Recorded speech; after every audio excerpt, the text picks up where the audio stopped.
আসসালামু আলাইকুম ফ্রেন্ডস, আজকে আমি বানাচ্ছি কুরকুরে বাদাম পাকোড়া, যেটা খেতে খুব টেস্টি। আপনারাও বাড়িতে ট্রাই করতে পারেন।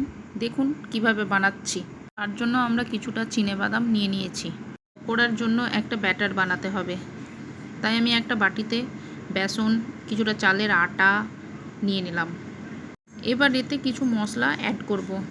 তাতে আছে লবণ, হলুদ, জিরা গুঁড়ো, কাশ্মীরি লঙ্কার গুঁড়ো, ধনে গুঁড়ো। আপনারা আপনাদের পছন্দের মতো কিছু কিছু মশলা নিয়ে নিতে পারেন। এগুলোকে প্রথমে একটু মিক্স করে নিব হাতে, তারপর জল দিয়ে মেশাবো।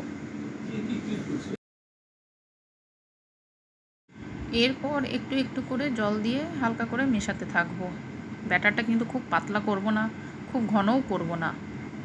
দেখুন, আপনারা কোয়ান্টিটি দেখে বুঝতে পারবেন কতটা মোটা হয়েছে, কীরকম হয়েছে।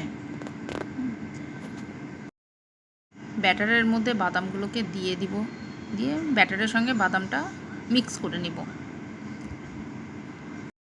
এরপর কড়াইয়ে তেল গরম করে আস্তে আস্তে বাদামগুলোকে ছেড়ে দেব। আপনারা হাতেও দিতে পারেন, কেউ কেউ চামচেও দিতে পারেন। আমার হাতেও দিতে অসুবিধা হচ্ছিলো, সেই জন্য আমি চামচে করে তুলে তুলে একটা একটা করে দিচ্ছিলাম।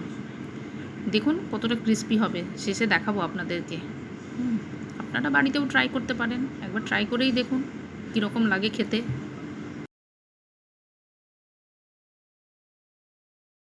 বাদামগুলোকে এপিট ওপিট করে লাল করে ভেজে নিতে হবে। আপনারাও বাড়িতে ট্রাই করে দেখুন, ভালো লাগবে খেতে। আমার ভাজা হয়ে গেছে, এবার আমিও ট্রাই করে দেখি। Okay, tata, bye bye, like this.